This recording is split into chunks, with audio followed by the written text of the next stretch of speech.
ਬੰਟੀ ਅਤੇ ਬਬਲੀ। ਸੂਰਤ ਗੁਪਟੋ ਦੁਆਰਾ।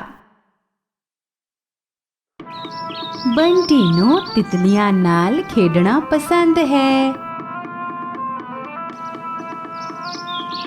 ਅਤੇ ਪੰਛੀਆਂ ਦੇ ਨਾਲ। ਉਹ ਕਾਗਜ਼ ਦੀਆਂ ਕਿਸ਼ਤੀਆਂ ਨਾਲ ਖੇਡਣਾ ਪਸੰਦ ਕਰਦੀ ਹੈ।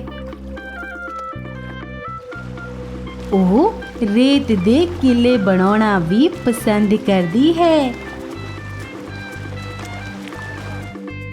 ਜਦੋਂ ਬੰਟੀ ਆਪਣੇ ਘਰ ਵਾਪਸ ਜਾਂਦੀ ਹੈ ਤਾਂ ਉਸਦੀ ਮਾਂ ਉਸਨੂੰ ਆਪਣਾ ਆਪ ਸਾਫ਼ ਕਰਨ ਲਈ ਕਹਿੰਦੀ ਹੈ,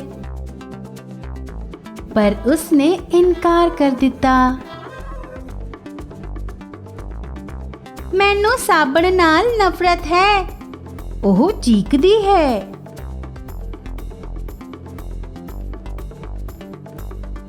ਇੱਕ ਰਾਤ ਉਸਨੂੰ ਇੱਕ ਸੁਪਨਾ ਆਇਆ। ਕੀਟਾਣੂ ਉਸਦੇ ਕਿਲੇ ਦੇ ਆਲੇ ਦੁਆਲੇ ਹਨ ਅਤੇ ਉਸ ਉੱਤੇ ਹਮਲਾ ਕਰ ਰਹੇ ਹਨ। ਕੀਟਾਣੂ ਬੰਟੀ ਦਾ ਪਿੱਛਾ ਕਰਦੇ ਹਨ।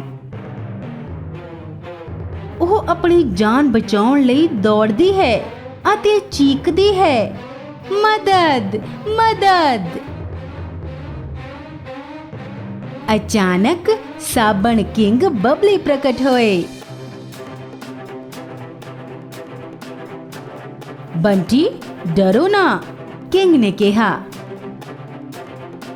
ਜਾਓ ਕੀਟਾਣੂਆਂ ਤੇ ਹਮਲਾ ਕਰੋ। ਸਾਬਣ ਕਿੰਗ ਨੇ ਆਪਣੀ ਬੁਲਬੁਲਿਆਂ ਦੀ ਫੌਜ ਨੂੰ ਹੁਕਮ ਦਿੱਤਾ। ਬੁਲਬੁਲਿਆਂ ਦੀ ਫੌਜ ਕੀਟਾਣੂਆਂ ਦਾ ਪਿੱਛਾ ਕਰਦੀ ਹੈ। ਅੱਜ-ਕੱਲ੍ਹ ਬੰਟੀ ਸਾਬਣ ਦੀ ਵਰਤੋਂ ਕਰਨਾ ਪਸੰਦ ਕਰਦੀ ਹੈ। ਉਹ ਬੁਰਸ਼ ਕਰਦੀ ਹੈ ਅਤੇ ਆਪਣੇ ਆਪ ਨੂੰ ਸਾਫ਼ ਕਰਦੀ ਹੈ।